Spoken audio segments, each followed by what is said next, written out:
Bom, então a gente vai agora para a segunda parte da nossa aula sobre as teorias pós-críticas da juventude. Nós vamos falar das teorias que são derivadas, orientadas, inspiradas, né, no que eu chamei de teorias da segunda modernidade, que são aquelas que consideram que nós ainda vivemos na modernidade, mas ela mudou muito na sua forma, na sua configuração, em relação à primeira modernidade. E eu coloquei aqui uma foto que também representa, né, bem, de novo as mulheres, jovens mulheres diversas, ligadas do ponto de vista étnico-racial, tem branca e três negras, na verdade, ligadas à cultura hip hop, né? Foi uma foto que eu peguei de uma reportagem sobre o hip hop e as meninas, né? E aí elas apresentam também os seus estilos, né? É, sendo a cultura, sendo a arte um lugar de expressão muito importante da sociabilidade da identidade juvenil. Né? E, de novo, as meninas atuantes, né? Importantes cada vez mais para entender a juventude atual, as juventudes atuais. As teorias da segunda modernidade, né, elas tentam identificar esse segundo momento da sociedade moderna com diversos nomes, né? Tem uma história longa, a gente podia fazer sobre cada um, mas eu vou rapidamente apresentar algumas das atribuições, das descrições, das caracterizações dessa segunda modernidade. São poucos os autores que usam o termo segunda modernidade. Eu cito lá Carmen Riccardi, né, ela fala disso, mas no fundo a ideia é essa, um segundo momento da modernidade. E alguns vão chamar de sociedade da informação, a primeira modernidade era mais ligada à sociedade da produção, especialmente industrial, daí vem também o termo sociedade pós-industrial, na qual os serviços, não é, como comércio e serviços em geral, se tornam mais importantes que a produção industrial. Né? Aí um outro termo importante, acumulação flexível, também vindo da economia. Antes você tinha na modernidade, ou na primeira modernidade, a acumulação fordista, a grande linha de montagem, com o funcionário, o trabalhador tinha uma única tarefa bem precisa, os produtos eram massificados, né? Um único tipo de produto para muita gente, né? Vocês devem ter estudado o Fordismo, lembram-se disso, e a gente tem uma passagem por outro tipo de produção, ou de acumulação, como é citado aqui, que é a acumulação flexível pós-fordista, na qual se exige cada vez mais do trabalhador, flexibilidade, capacidade de se adaptar a diferentes tarefas, e a própria produção é flexível. Né? Você não tem um único carro Ford T para escolher, mas você pode escolher a cor, os outros elementos que vêm no carro, complementos, vamos dizer assim, vários tipos de carro, vários tipos de modelo, né? Só para ficar num exemplo do que quer dizer com a flexibilidade. É do trabalhador, mas também é do produto. Mas a flexibilidade vai ser de outras coisas também. O trabalhador não só de ser capaz de exercer várias tarefas, mas também deve ser flexível no seu horário, na sua disponibilidade ao trabalho, à empresa, inclusive para mudar de cidade, mudar de município. Né? Mas a gente vai continuar a falar sobre isso. Aí a gente tem, aí o Bauman, né, é o criador da ideia da modernidade líquida. A primeira modernidade ele vai chamar de modernidade sólida, por quê? Era a modernidade das instituições consolidadas, fortes, né? A segunda modernidade, a modernidade líquida, por quê? Porque as instituições, elas vão perdendo a força, não que elas desaparecem, mas elas, como ele disse, se tornam líquidas, se tornam mais rarefeitas, se tornam mais frágeis, não é? É por isso que nós chamamos de modernidade líquida, na qual os indivíduos têm muito mais liberdade no bom e no mau sentido, né? Obrigações para conseguir construir a sua vida e mais liberdades de escolha e obrigação de escolhas, né? Menos as pessoas nós somos menos determinados institucionalmente, o que causa uma série de dificuldades e sofrimentos.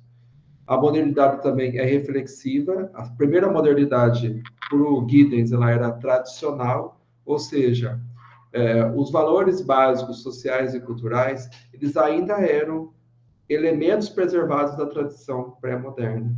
Por exemplo, valores religiosos, familiares, nacionalistas, valorização do trabalho, né? Aquela questão da ética do trabalho que vem muito das religiões, das religiões protestantes, das religiões evangélicas.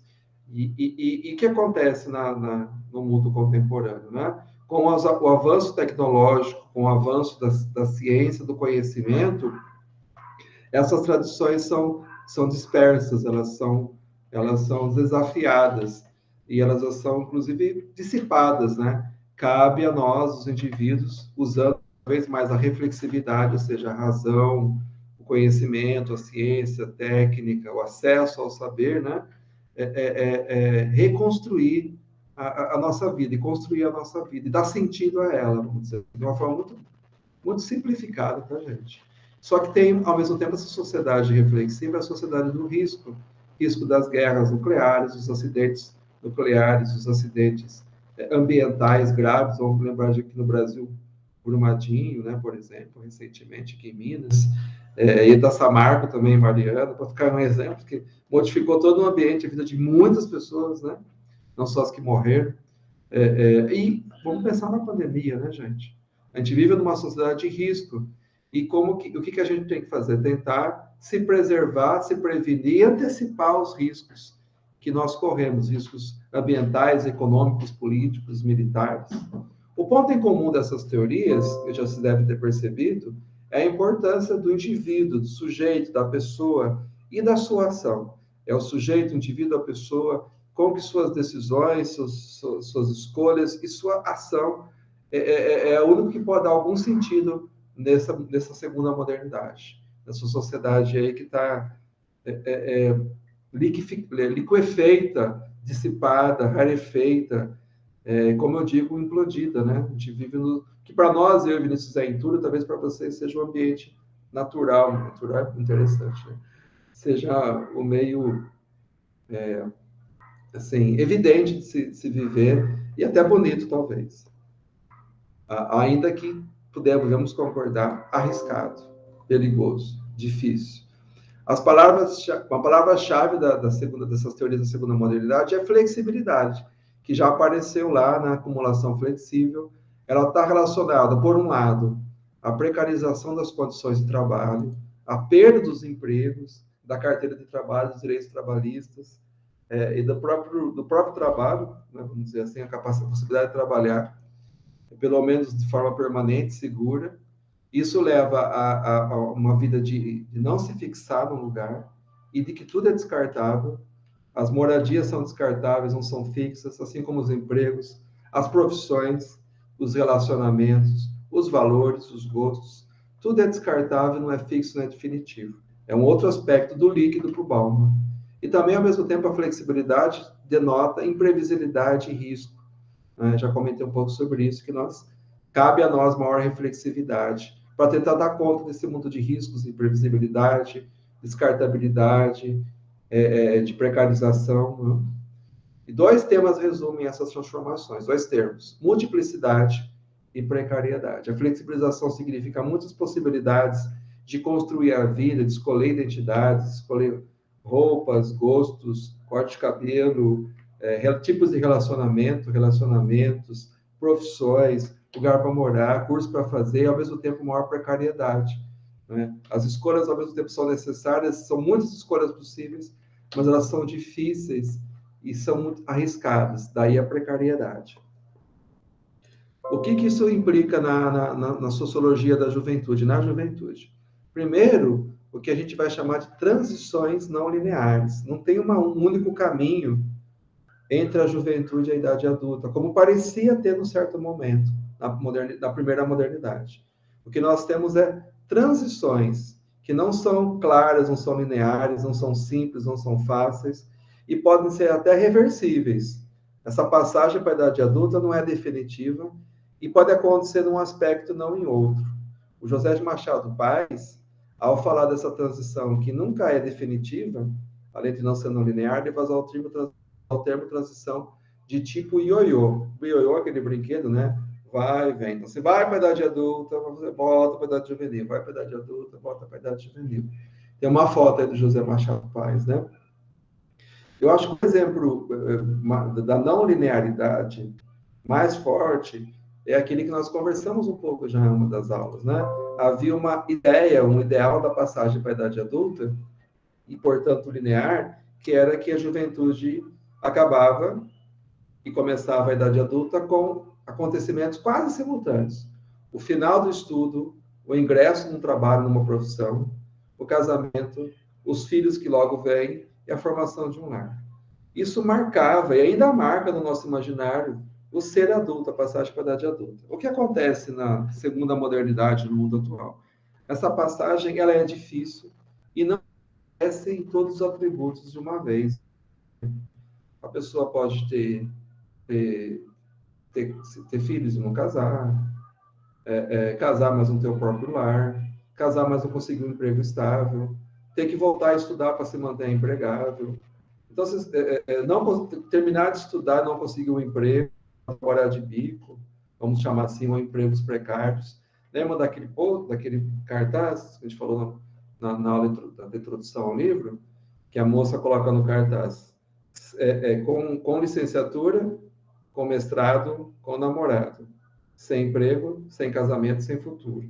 É um pouco essa ideia da dificuldade da transição, dificuldade de sair da idade juvenil, mesmo quando se deseja. E a ideia do ioiô é que essa transição, mesmo quando ela acontece, ela pode ser reversível. A perda de um emprego, um divórcio, a perda da capacidade de sustentar um lar, pode significar, às vezes, a volta para a casa dos pais, da família, e uma certa situação juvenil novamente. Isso vai ficar num exemplo.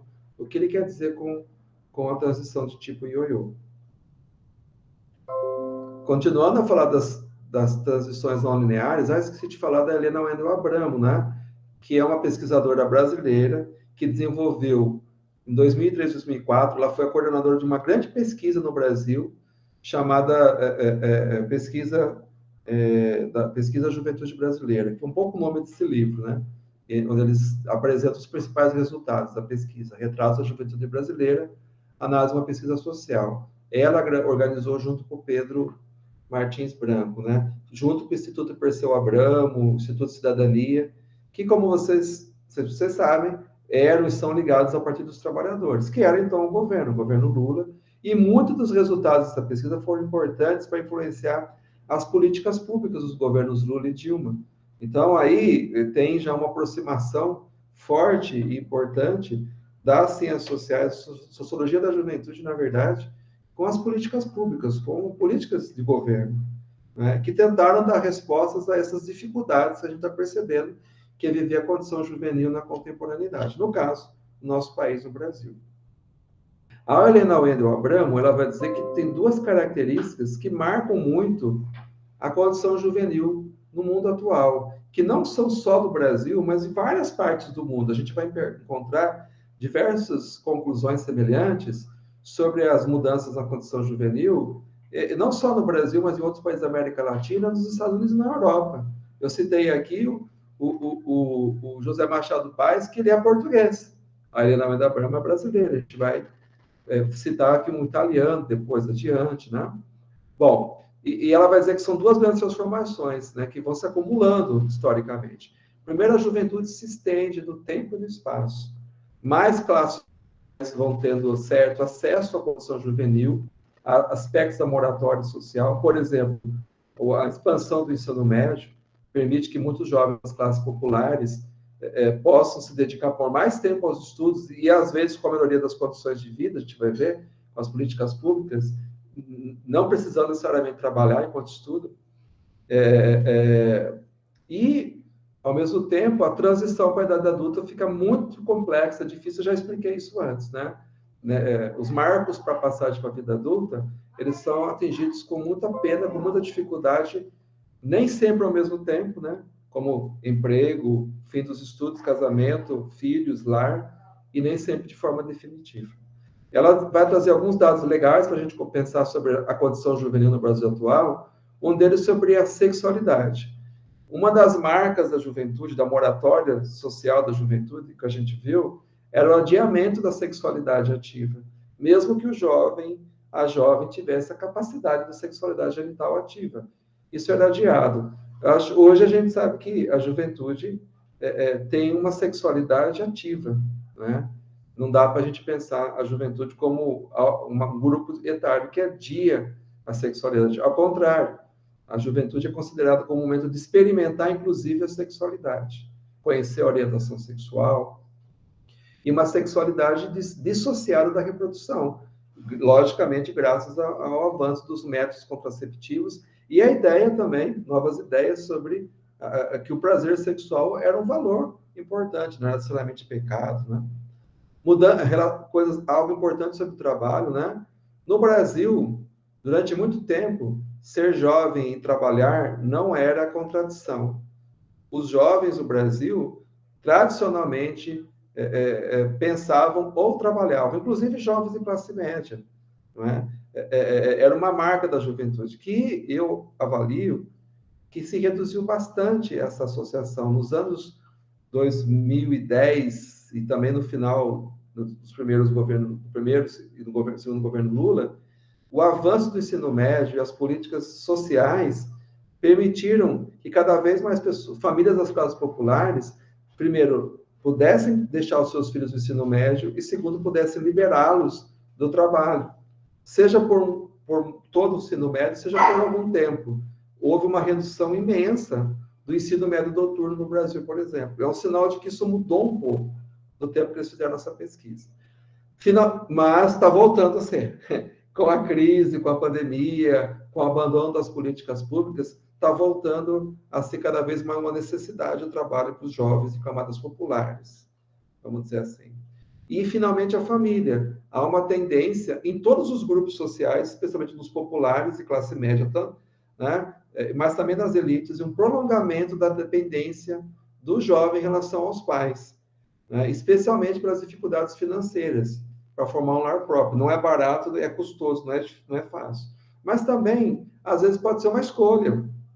Tem um lado da pena, mas pode ter o lado da escolha, até certo momento, né? Você, tendo a dependência financeira dos pais, ou da casa dos pais, ou da família de origem, alguns aspectos positivos da condição juvenil podem ser prolongados, como lazer, menos obrigações, né? Menor obrigação em relação ao trabalho, ou a responsabilidade de uma família a você, né? Gente, qualquer coisa, inclusive Vinícius, é só te chamar. Bom, Transições Não Lineares, um autor brasileiro que eu gosto muito, que eu tenho uma relação, é o Paulo Carrano. Ele fez um documentário, ele com a Ana Karina Brenner, belíssimo, sobre estudantes do EJA, da Educação de Jovens e Adultos, chamado Fora de Série. Por isso que eu coloquei essa imagem, para não esquecer de falar disso, que vale vocês assistirem esse documentário, esse vídeo que é disponível no YouTube. Quem sabe a gente até possa ser um tema de aula, que eu acho que traz aqui um pouco do assunto da escolarização, ligado à vida. Fala da escola, mas fala também da vida para além da escola desses jovens. O Paulo Carrano ajuda a sintetizar um pouco do que a gente falou antes, dizendo o seguinte: nem todos os jovens vivem a sua juventude como uma situação de trânsito, de passagem, né? Transição e preparação para responsabilidades da vida adulta.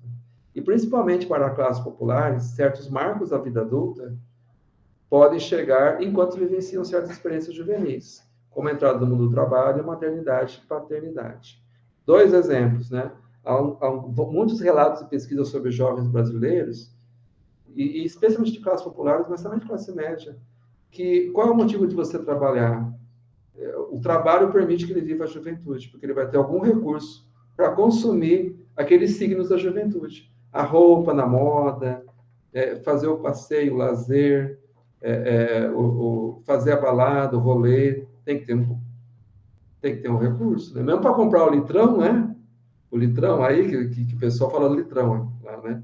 Comprar o litrão mais barato, né? Possível, tem que ter um dinheiro. De onde vem esse dinheiro? Muitas vezes vem do trabalho precário, uberizado, muitas vezes, que esse jovem tem, pode ser uma coisa intermitente, porque chega do trabalho, chega, né, dessa coisa terrível de telemarketing. Os jovens duram muito pouco tempo no telemarketing, não só jovem, qualquer pessoa. 2 anos que é a duração do telemarketing. Ficar um exemplo.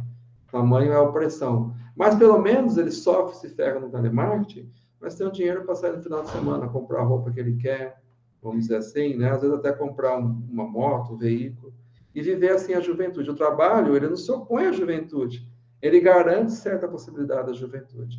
E outro exemplo, Outro exemplo é da gravidez na adolescência. Só um instantinho, Júlia, eu vou terminar essa parte. Da gravidez na adolescência, que durante um tempo foi visto como uma desgraça, o final da juventude, da adolescência. Agora a menina e o menino vão ter que casar, formar seu lar, tem que fazer aquele casamento arranjado, aquela coisa, né?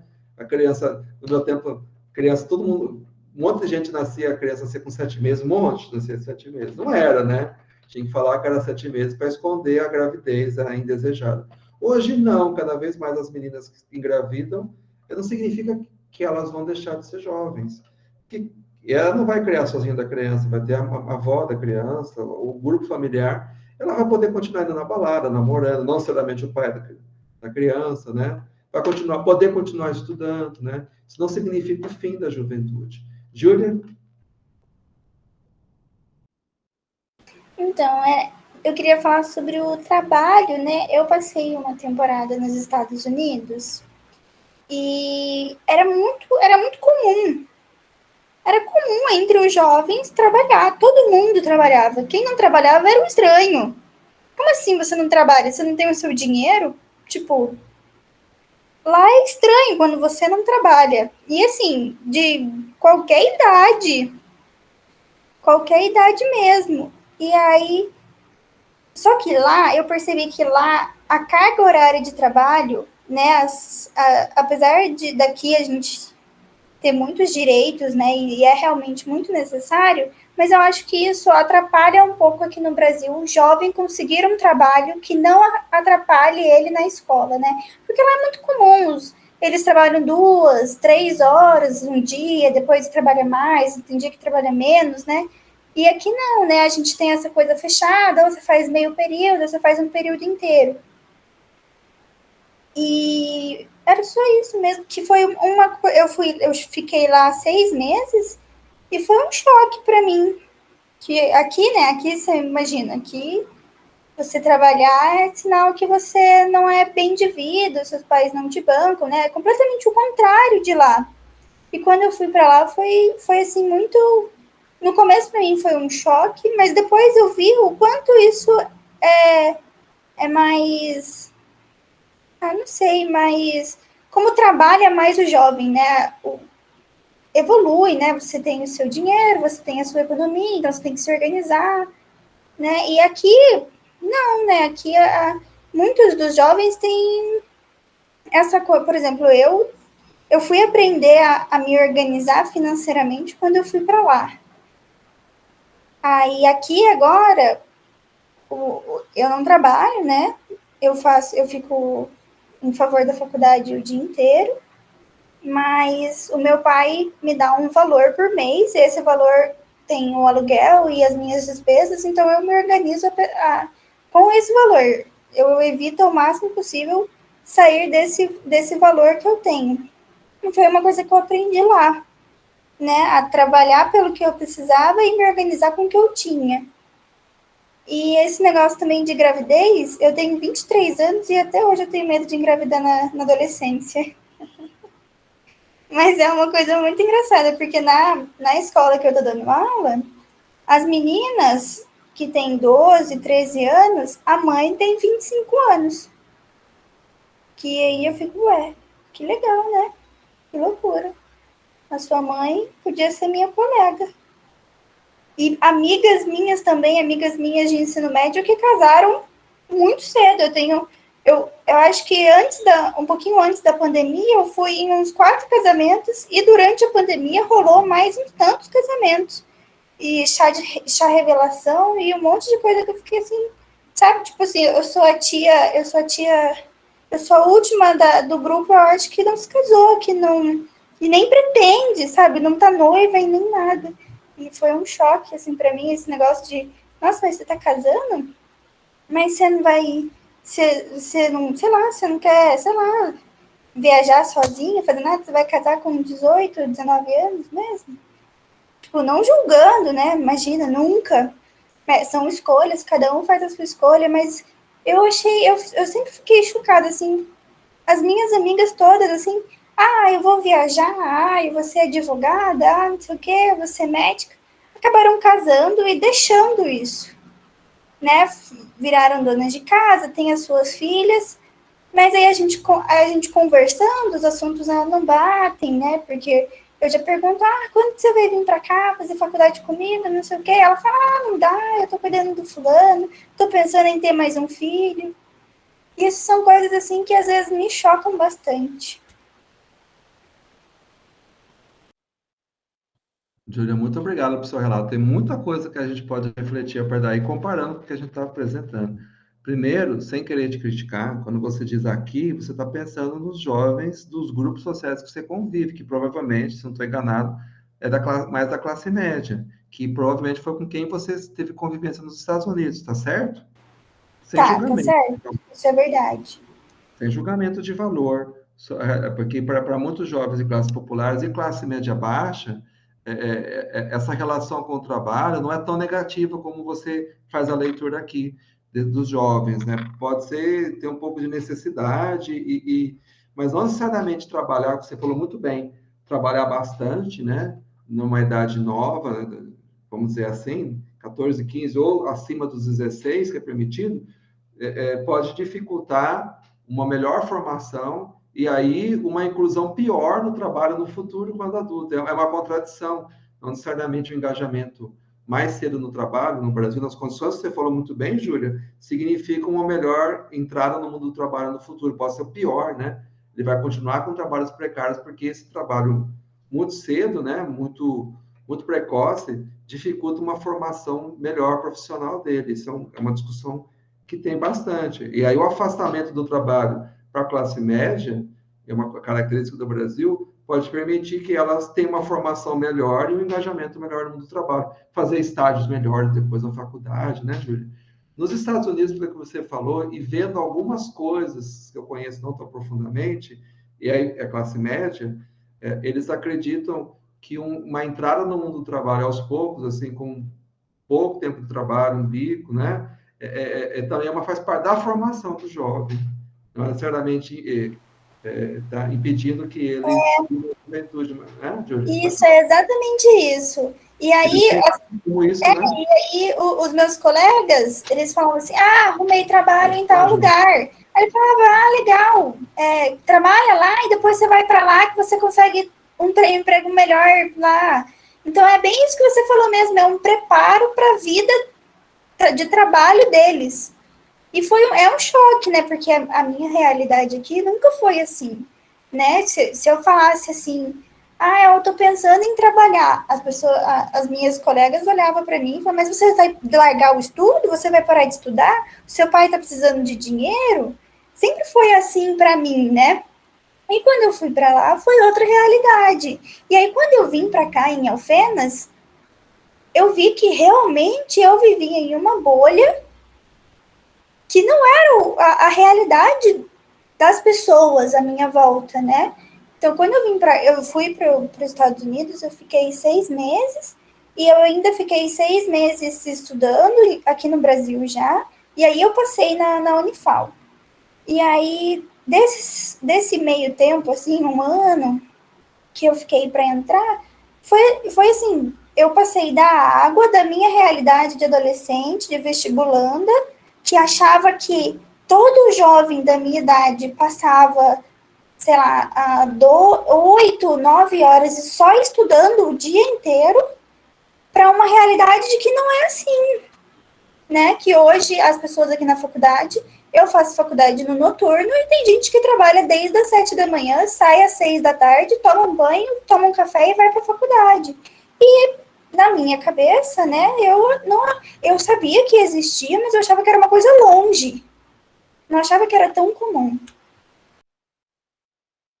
Muito bom, Júlia. Provavelmente os colegas que têm essa vida por necessidade, né, vão viver muito menos as possibilidades da universidade do que quem não tem essa obrigação. Vai ter mais facilidade de fazer iniciação científica, de repente, outras coisas que tem, o PIBID, né, a docência universitária, né, como é que chama? Não, estágio docente, né, Júlia? Não é isso que chama.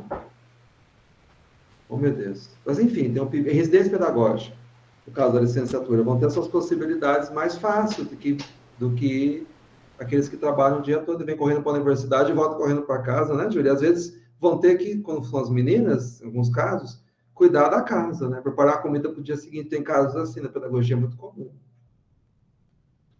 Vai ter no terceiro turno.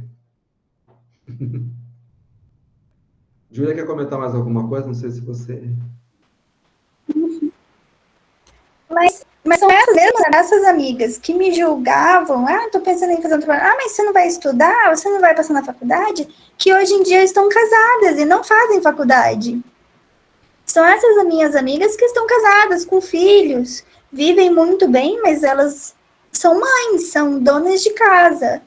E você estava falando, e eu estava fazendo esse paralelo na minha cabeça, né? Por que elas me julgavam tanto de trabalhar e parar de estudar, e agora, quando eu estudo, elas viram outra coisa, né? Tipo, outra visão.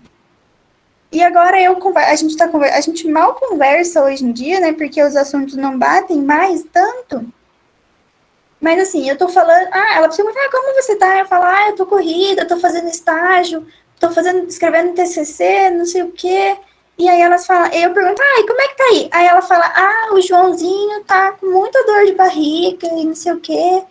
E aí eu vejo o quanto a gente era de uma bolha e como essa bolha se distanciou e a forma como ela me julgava de eu pensar alguma coisa, hoje ela faz o que a gente julgava. Tipo isso.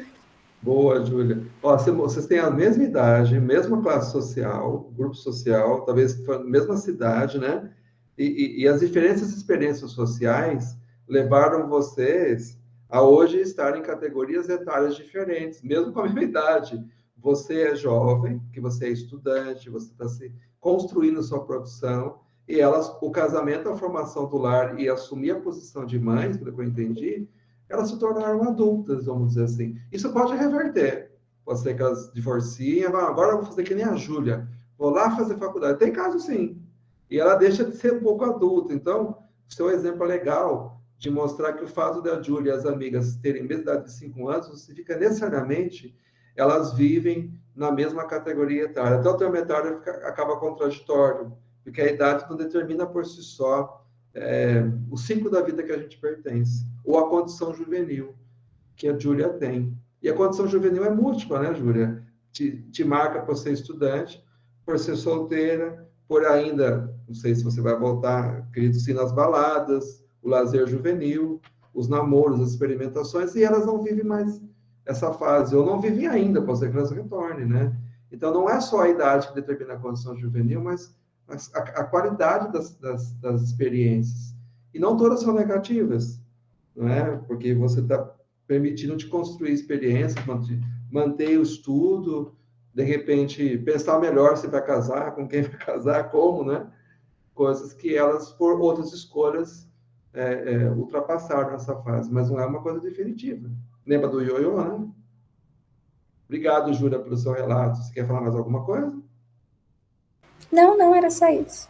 Muito bom, muito legal o seu relato.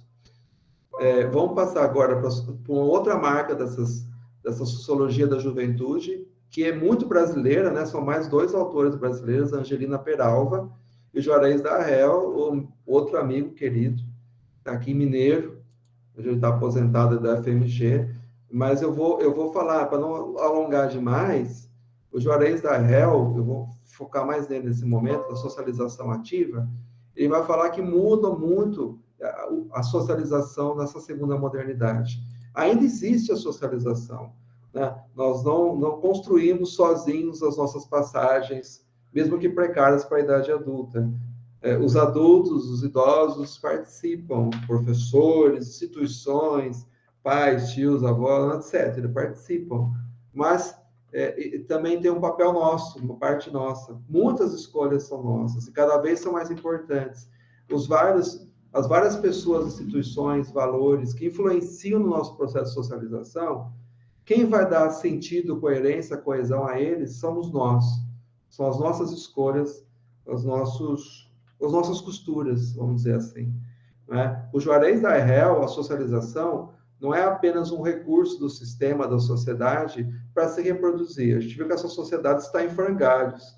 Ela implodiu e as esferas sociais, as instituições sociais, elas continuam funcionando bem ou mal, mas elas não formam mais um todo coerente. Isso é que hoje já formaram, mas isso hoje mais do que nunca. E o que acontece? A socialização não é só o processo de você aprender a viver nas instituições sociais. É também isso, mas também é um processo de construir a nossa experiência e integrar as diferentes lógicas sociais. O que ele quer dizer com isso? As instituições, ele dá o exemplo de três, né? Que é o mercado, as instituições sociais, como, por exemplo, a escola, a universidade. Vamos pegar mais a escola. Pode ser a família também. E as instituições culturais, como, por exemplo, a arte, a cultura, o lazer, elas têm lógicas diferentes. É como se a gente vivesse em três mundos diferentes. Só que todos não estão aqui, né? Eles convivem, né? E a gente passa por eles. O mercado é o mundo da racionalidade econômica, do lucro, da competição, daquele individualismo mais exacerbado. Se a gente quer se dar bem no mercado, a gente vai ter que ser individualista, competitivo, etc. Né? Acumular capital, por aí vai. No mundo das instituições sociais, é o mundo da integração, da sociabilidade, do convívio, da família também. Então, a gente tem que deixar de ser egoísta, tem que deixar de ser um indivíduo centrado em si próprio, acumulador, e ser um sujeito que estabelece relações, consegue conviver com os pares ou com os outros, incluindo a escola. No mundo da cultura da arte, é o mundo da subjetivação, da afirmação do meu eu, que eu acho que é o eu verdadeiro, né? E se torna cada vez um espaço mais importante para os jovens, porque normalmente na escola e no trabalho, na instituição social e econômica, ele não consegue construir uma identidade, não consegue se expressar a si mesmo. É no espaço da cultura, da arte, às vezes do lazer, que ele encontra isso. Né? E o Juarez Arrel fez a tese de doutorado dele sobre um jovem do funk e outro do hip hop, que por meio dessas experiências culturais conseguiam construir uma identidade juvenil, que não encontravam na escola nem no trabalho. Né? Tudo bem, gente? Se eu passei muito rápido, vocês me chamam a atenção e eu volto. E esse processo de socialização, que é um processo de costura, de integração das diferentes lógicas sociais, é um processo difícil, penoso, trabalhoso, custoso, como... Agora, esqueci quem falou, gente. Foi a Giovana Natália. Ou a Júlia mesmo. Eu não sei se eu ainda sou jovem, porque é muito difícil, né? Você construir o seu ser adulto, né? O caminho que a Júlia escolheu, por exemplo, não passa por um casamento muito cedo, para ter filho logo, mas passa pela universidade, né? Pela dedicação. É um processo penoso, tanto do ponto de vista material, quanto do ponto de vista simbólico. É difícil, mesmo para quem tem recurso econômico da classe média, até da elite, que não basta ter o recurso econômico, ele ajuda muito, mas também é um processo penoso do ponto de vista simbólico. Você construir os sentidos de você conviver com instituições que são tão diferentes entre si, que funcionam com lógicas diferentes, uma coisa meio psicótica, como é o termo que eu sempre esqueço, pessoa que vive uma realidade paralela. Como é que chama isso mesmo, gente, né? Na psiquiatria? Esquizofrênico. O mundo social, para ser muito chato, é esquizofrênico. Né? Na verdade, esquizofrênico porque existem várias realidades que convivem entre si, realidades sociais e institucionais. A lógica escolar é uma coisa, a universidade é outra, da família é outra, do mercado é outra, da cultura é outra, da religião é outra, e é um mundo esclerosado, esquizofrênico, desculpa. E como é que esse mundo vai ganhar sentido, algum sentido? Pelo trabalho do indivíduo, que não é só material, que não é só econômico, mas também simbólico. Uma forma de fazer isso é por meio do que alguns autores chamam da cultura do excesso, né? Que é você... e o teste dos limites. O que as duas coisas têm em comum? São, por exemplo, o uso desenfreado de álcool, experimentações com drogas, experimentações com sexualidade, às vezes extremas, experimentações do comportamento, inclusive comportamentos de risco, perigosos, né? Como você tem no uso de drogas, práticas de violência, não é? São comportamentos extremos, excessivos, que têm como algo comum o teste dos limites. É assim, é como se os jovens ou as pessoas estivessem falando, até quando é que o sistema me responde? Quando é que vai aparecer a polícia? Quando é que vai aparecer o pai, o professor, a mãe, o padre, e vai me falar não? Até quando meu corpo vai suportar?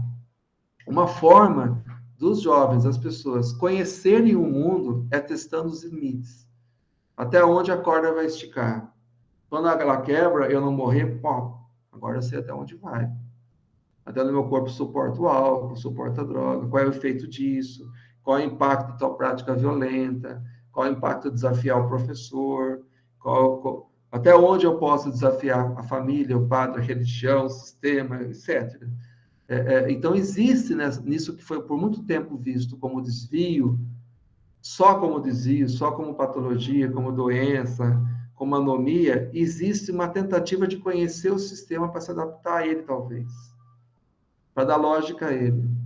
Não sei se estou conseguindo explicar para vocês. É um negócio meio extremo. É uma forma muito perigosa de construir um sentido para o mundo. E costurar a lógica dos sistemas. De dar coerência para a nossa biografia e nossa identidade. É um pouco isso que o Alberto Belucci também ajuda a pensar, né?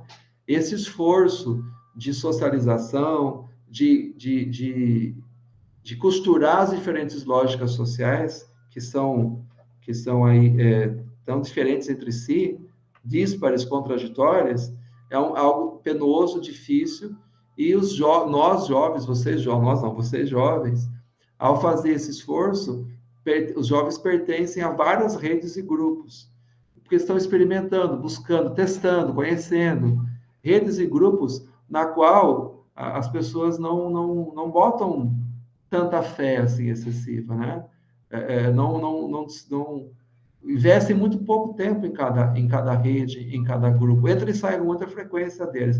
É o teste, é o conhecimento, é a experimentação que a gente já viu. Mas com essa constante experimentação, esse entra e sair de redes e grupos, e pertencendo a muitos, às vezes muitos ao mesmo tempo, fica difícil construir essa costura, essa identidade, uma biografia contínua, uma vida que tenha sentido começo, meio e fim. Isso se torna muito penoso. E aí vem a pergunta que não é incomum. Quem que fez? Foi a Giovana, gente, que perguntou. Eu não sei se ainda sou jovem. Ela fez isso, né? Essa afirmação. Foi a Giovana, a Natália e a Júlia na aula passada. Quem foi? Não me lembro. Enfim, não é uma pergunta incomum.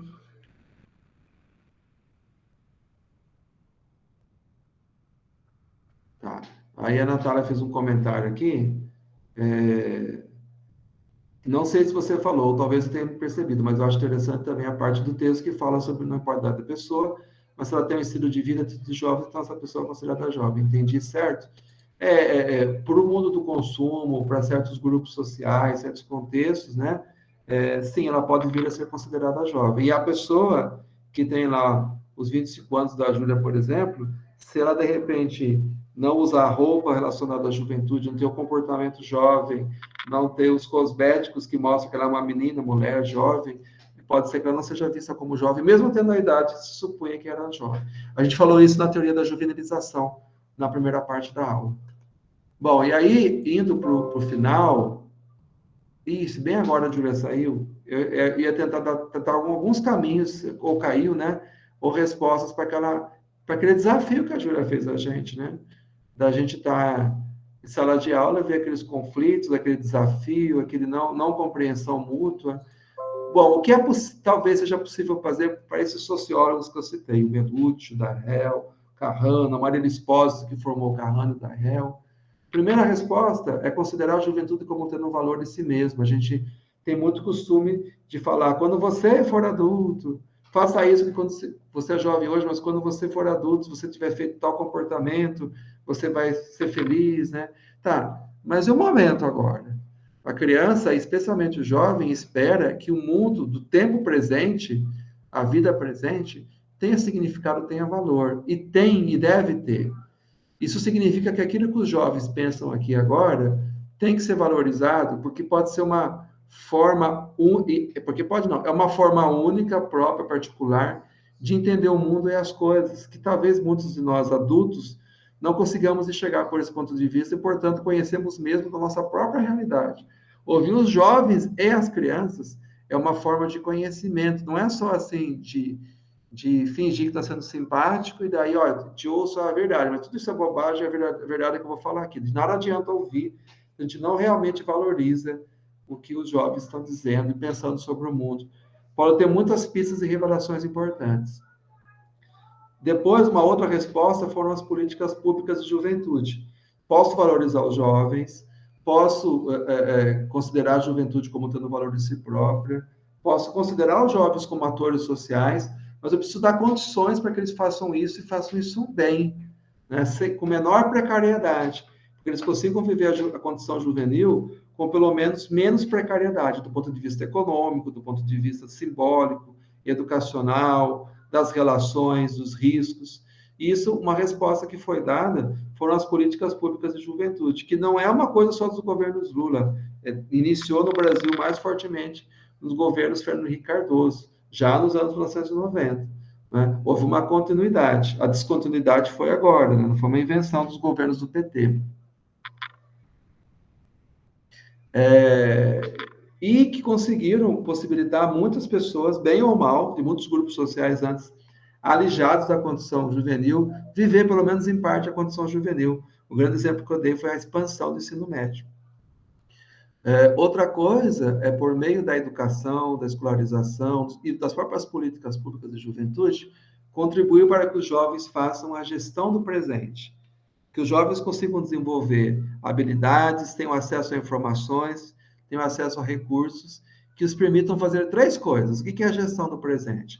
Primeiro, conseguir contornar, conseguir dar conta dos riscos associados à juventude. A gravidez precoce, possível atração à drogadição, ao uso excessivo do álcool, aquela questão dos riscos e do excesso que a gente viu, mas também, né, trabalhos precários, mal pagos, né, ao desemprego juvenil, que sempre é muito maior que o adulto. Segundo, dar sentido a um conjunto muito heterogêneo de experiências, tentar realizar essa costura que eu falei para vocês, entre as lógicas sociais que são esquizofrênicas. Mas as pessoas não podem ser esquizofrênicas, né? Os projetos de vida, as identidades que elas constroem, têm que ter um mínimo de coerência, um mínimo de estabilidade. Né? Então, o terceiro desafio, a terceira tarefa que a gente tem que ajudar os jovens a construir é que consigam elaborar identidades relativamente coerentes e estáveis, mas ao mesmo tempo suficientemente flexíveis, porque o mundo que nós vivemos é cheio de riscos e mutações. Finalmente, possibilitar que os jovens construam projetos de vida, ainda que rascunhos de projetos de vida, porque o mundo é muito mutante. Porque a tendência é que nós nos encontremos aprisionados no presente. Isso não é só os jovens, os adultos também. Se a gente não constrói, mesmo que minimamente, um projeto de vida, eu acho que a gente é menos emancipado, menos livre, menos feliz, talvez, menos humanizado, com certeza. Bom, tudo isso, quando eu escrevi esse texto, esse artigo, publiquei em 2015, algumas coisas não tinham acontecido e outras a gente ficou mais claro o sentido delas anos depois. Esse mundo das políticas públicas, mesmo no tempo de Fernando Cardoso, ele sofreu uma devastação, vamos dizer assim. Um princípio disso está nas jornadas de junho de 2013, que contestou, aí, especialmente no começo das jornadas, não sei se vocês lembram, Giovanna e Natália, contestou principalmente os limites daquelas políticas, não só de juventude, mas outras políticas do governo federal e de outros governos.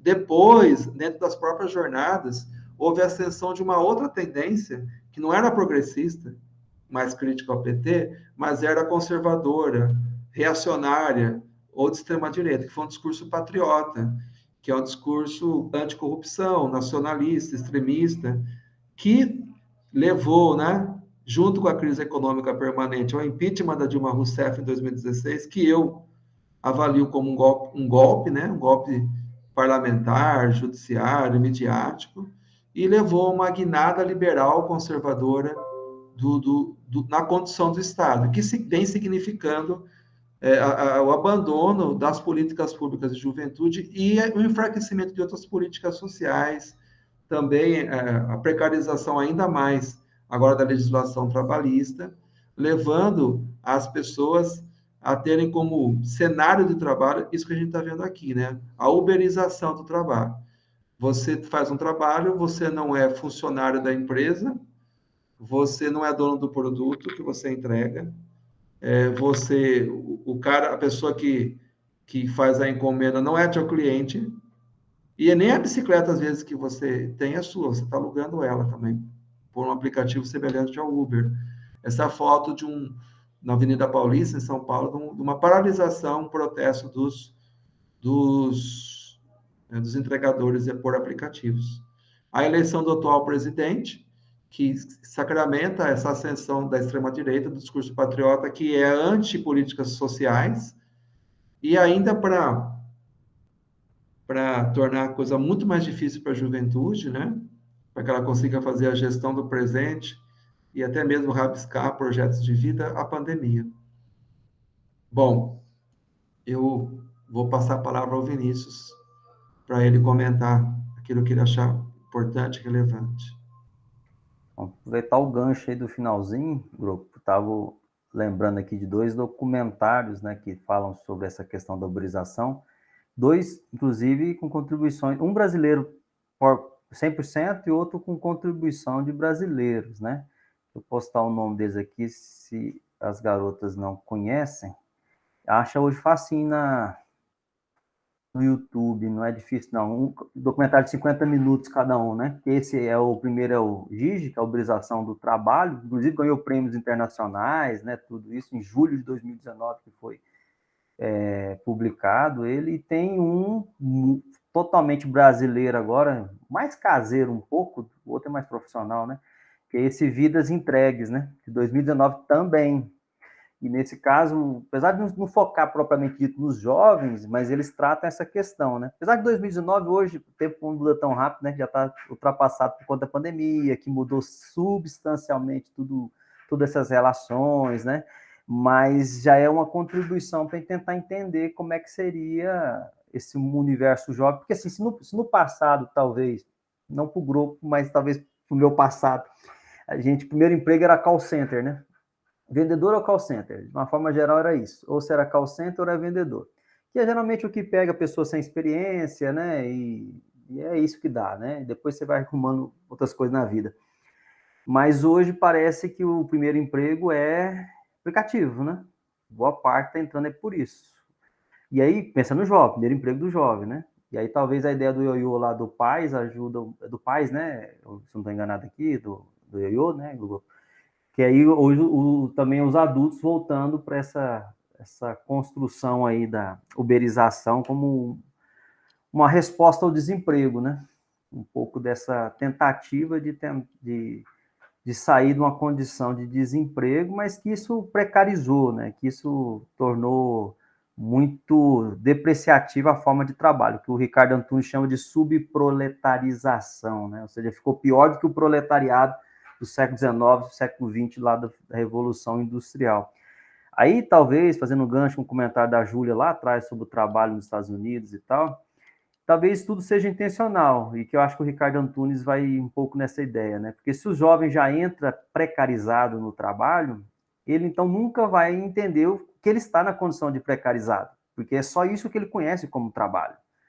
É como se a pessoa comesse a vida inteira arroz sem alho, de temperar com alho, e aí ela pensa que é isso mesmo, né? Nunca comeu com alho, fica por isso mesmo, né? Então, se o jovem entra no mercado de trabalho de forma informal, completamente sem amparo legal, sem garantias nenhuma, ele começa a entender que isso é normal, natural no mercado de trabalho, e que não é e que não deveria ser, né? As condições não deveriam ser essas.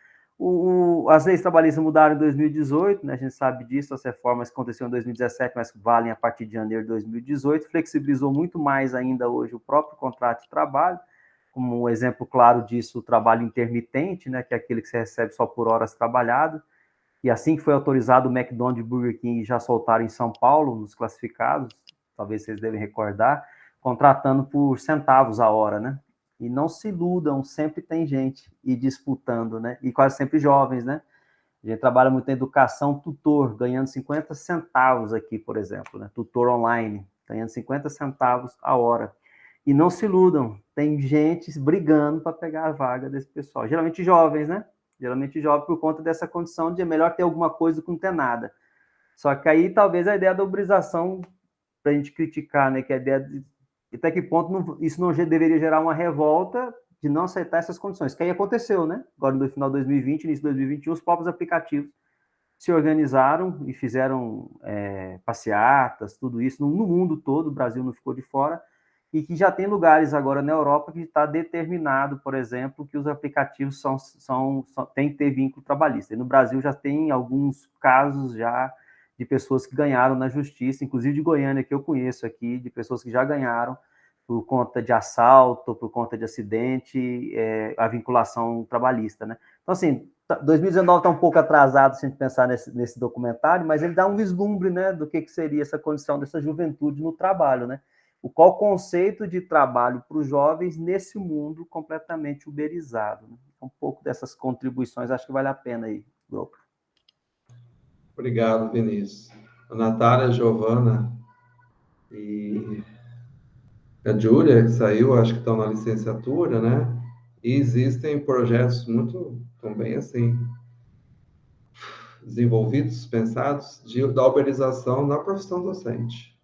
Funcionar desse jeito. Não precisa dar uma aula aqui e tal, então vai lá, você entra no aplicativo, você recebe, olha, estou disponível, aceito dar aula, e da mesma forma, você não vai ter vínculo com a instituição, não tem vínculo com a pessoa que pediu a aula, e é isso, gente. É um projeto isso, de um trabalho totalmente, a gente chama de precarizado, né?